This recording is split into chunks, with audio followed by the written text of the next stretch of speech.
নমস্কার, আমি আবির চ্যাটার্জি। আপনারা দেখছেন আমার চ্যানেল ACH স্টক সলিউশন। আজকে পিইজি রেশিও নিয়ে বলবো। পিইজি রেশিওটা কি? সেটা হচ্ছে price to earning to growth ratio. তাহলে পিইজি রেশিওটা কী হবে? সমান সমান price to earning ratio divided by annual EPS growth. আমি একটা এক্সাম্পল দিয়ে বোঝাচ্ছি ব্যাপারটা। মনে করুন কোনো কোম্পানির একটা স্টকের দাম হচ্ছে 46 টাকা, আর আর্নিং পার শেয়ার যেটা হচ্ছে এই বছরে প্রতি শেয়ারে যে আর্নিংস হয় সেটা ধরুন 2 টাকা 9 পয়সা। আর লাস্ট ইয়ারে কী ছিল আর্নিং পার শেয়ার? ধরে নিন 1 টাকা 74 পয়সা।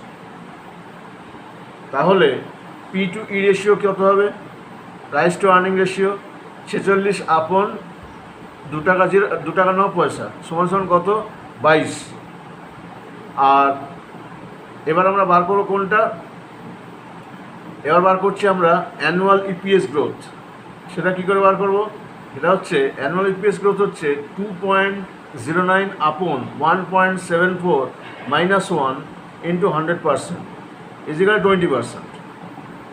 তাহলে পিইজি রেশিও কত হবে? 22 আপন 20, তাহলে কত হলো? 1.1।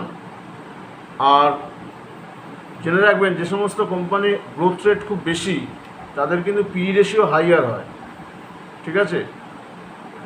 আর পিইজি রেশিও যদি 1-এর সমান হয় তাহলে সেই স্টকের প্রাইসটাকে বললো ফেয়ারলি প্রাইসড, মানে ঠিকঠাক দাম ঠিকঠাকই আছে।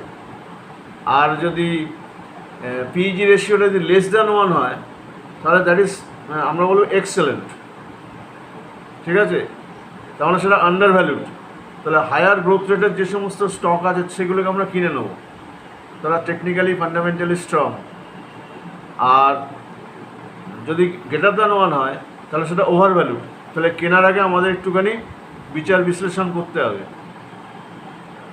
তাহলে এই পিইজি রেশিওটা কিন্তু একটা দারুণ টুল, যেটা দিয়ে আমরা কোনো স্টককে ইনভেস্ট করব কি করব না সেটা বুঝতে পারি। আর পিইজি রেশিওটা কিন্তু দিয়ে দেয় স্ক্রিনার ওয়েবসাইটে, কিন্তু আপনি পেয়ে যাবেন প্রত্যেকটা স্টকের পিইজি রেশিও কত, ভ্যালুটা কত।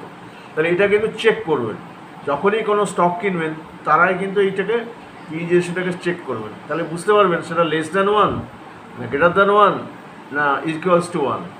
তাহলে নিশ্চয়ই বুঝতে পারেন কি পিইজি রেশিওটা কী, কীভাবে একে ক্যালকুলেশন করা হয়। হ্যাঁ, সুতরাং ভিডিওটা নিশ্চয়ই সবার খুব ভালো লেগেছে। ভালো লাগলে একে কমেন্ট করুন, প্রচুর কমেন্ট করুন, প্রচুর লাইক করুন, প্রচুর শেয়ার করুন, প্রচুর সাবস্ক্রাইব করুন এবং পাশের বেল আইকনে প্রেস করুন, যাতে পরবর্তী ভিডিও নোটিফিকেশনটা আপনাদের কাছে একদম প্রথমে যায়। Thank you.